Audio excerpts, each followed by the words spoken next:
I mean, I can try. Or give me a spin.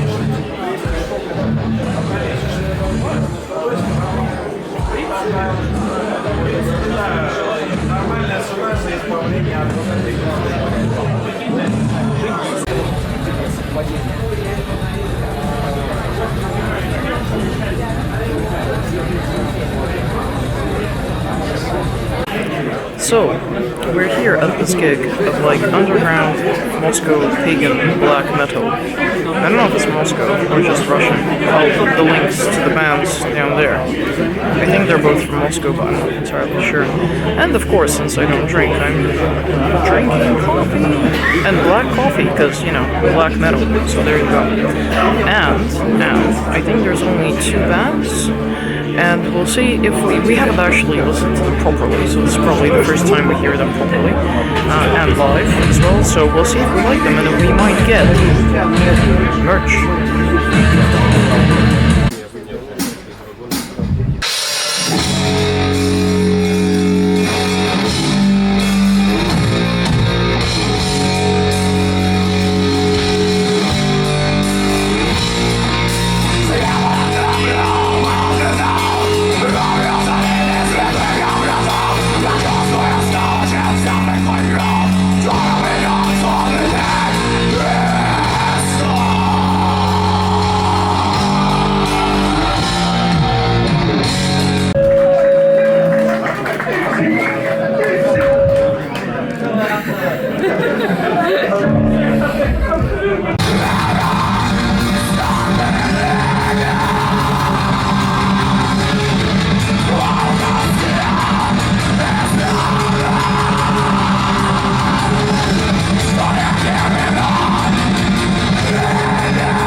that's that new one here. That's the headliners.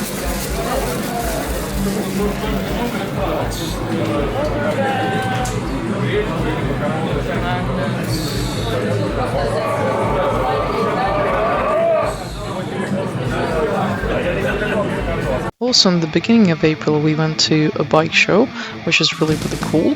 So I kind of dressed up, got overexcited because I could actually wear something lighter than the normal 57 layers. So sorry about all the photos of the outfit, but I was just super excited to wear a biker jacket finally. So yeah, I was very happy. Lots of kill star, and I could do some cute makeup, etc. And it was so overwhelming, so I'm really sorry about the quality about some of this, but it's just so many people, and we had to hold the children and not lose them in the crowds, so it's kind of a bit muddled. But yeah, it was just really overwhelming, sorry about it.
All these other ones surrounding it, they're called pitcher plants and they're carnivorous like Venus flytraps.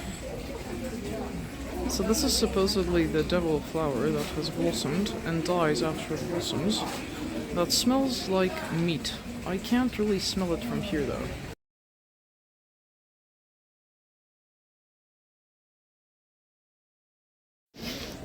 Little mandarins or oranges or something there.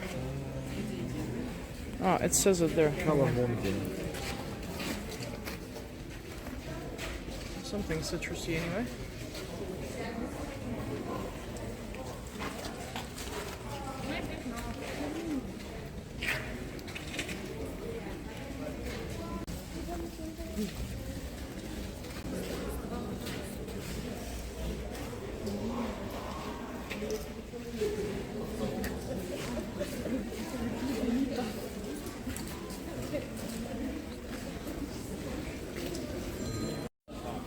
Little daffodils. Fluffy tulips, I think.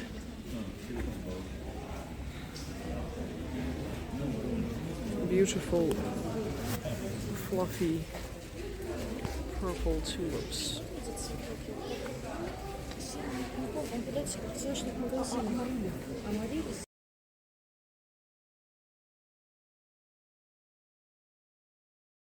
That is a lemon tree with one lemon. There's another lemon there, and there's a flower there too. And there's more little lemons and flowers which you can't quite see. And all of these, really nice. Rhododendron.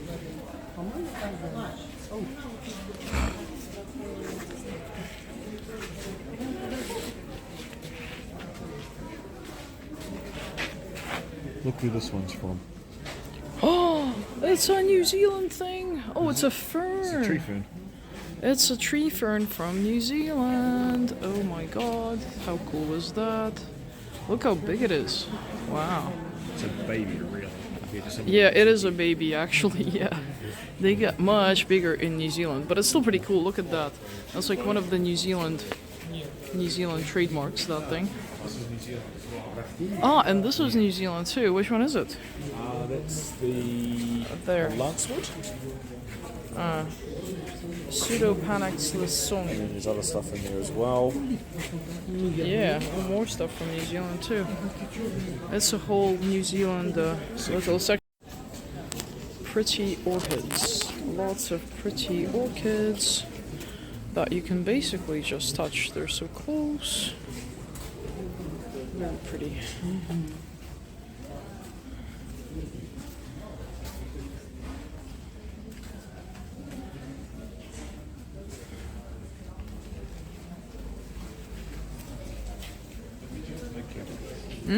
Big camera.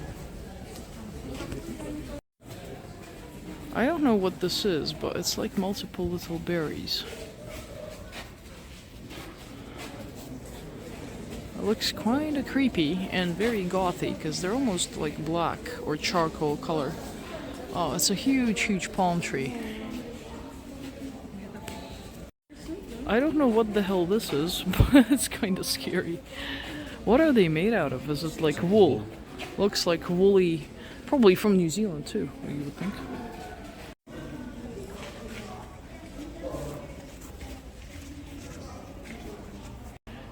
And a lot of this is like Japanese plants here. Ooh, I'd love to go there, but it's closed off.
So this is the man's Oreo shake. Snickers. Snickers shake. This is the man's Snickers shake. It's not like super thick, but it's okay. And you can see fancy schmancy cutlery and everything, and that is my trademark black coffee. But today is my cheat meal day, so we're gonna have lots of really nice things. Starting with chocolate waffles for moi.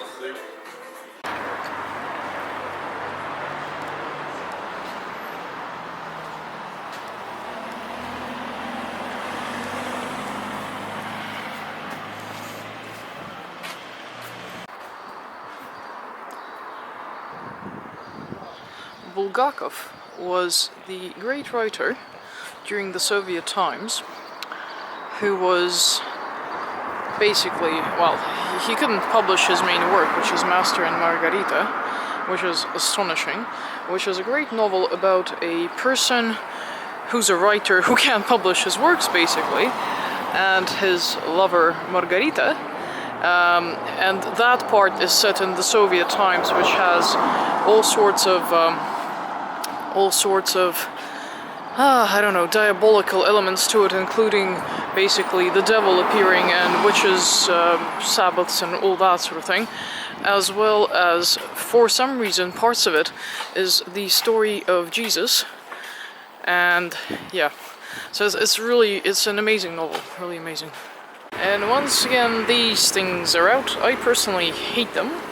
People seriously need to watch where they're going with these, but they never do, and I hate them.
Basically, Russian Easter is really complicated. First, you have to make the Easter cake, and I made this one, which is a healthy variety of it. Actually, it's full of sugar and yummy things, and it looks like a bunch of these. Then, on Saturday, you have to get that and the eggs blessed. The eggs you decorate however you like. People paint them, people put plastic stuff on them.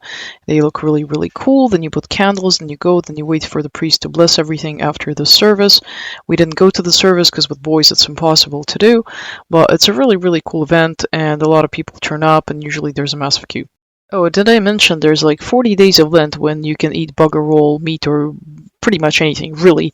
And after that, of course, you can only eat all of this blessed stuff on the Sunday following the Saturday. We don't do that because it's really, really complicated. Also, there's an overnight service from Saturday to Sunday, which kills most people after the Lent as well, so then everyone's real happy to eat these cakes.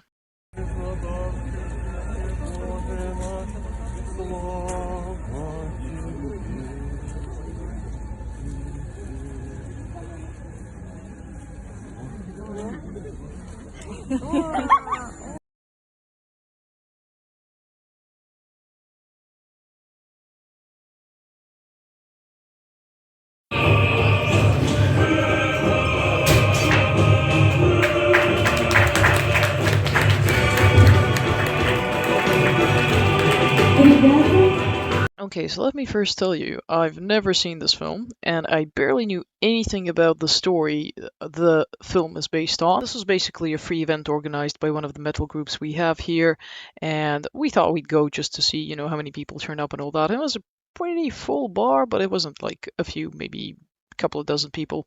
A few people actually wandered in from the street in the middle of the movie, and I think it was like a sex scene, so they were kind of interested, but I think they were less interested later on. Now, if you haven't seen the film, I won't spoil it too much for you, but all I gotta say is, I know this is not like the real events, and some people say, oh, well, we don't know what actually happened, but come the hell on. Like, seriously. And then people wonder why, you know, some of this metal has a bad name. I mean, come on. What struck me the most in this film, though, is that a lot of people, you know, try and justify this somehow, but you can't freaking justify it. Like, there is one person in this film that actually has a reason to be a bit, you know, upset and anxious and has all these thoughts and actually, you know, does something bad to himself mainly. But the rest of them are just spoiled fucking brats. I'm sorry. They are. And it just comes across as like it just looks absolutely horrible. The reason I'm so pissed off is I kind of used to be like these people, obviously not to this extent, but I used to be like, oh, let's destroy everything, la la la. God, that is so stupid. I look at it now and it's just stupid. I'm sorry. Do you know who used to destroy churches and all that? Which is, you know, something I've shown you throughout this video for a reason. Commies. Commies did it. You know why? To control people. People say churches control people. No, they don't. Not anymore. Show me any modern day country of, you know, the free Western world, so to speak, where the church runs anything. The churches run nothing now, and to rebel against them now just looks completely idiotic. I'm sorry. And this is the problem I have with a lot of black metal these days. I mean, if you want to go around and dig up ancient history, but frankly, sometimes I just feel you can't really create anything, therefore you destroy. I mean, that's all it is, really. I've been through this whole youthful nihilism and all nihilism? I don't know how to pronounce it, but anyway, I've been through all of that, and I see how stupid it is now, and frankly, I hope most people snap out of it really soon.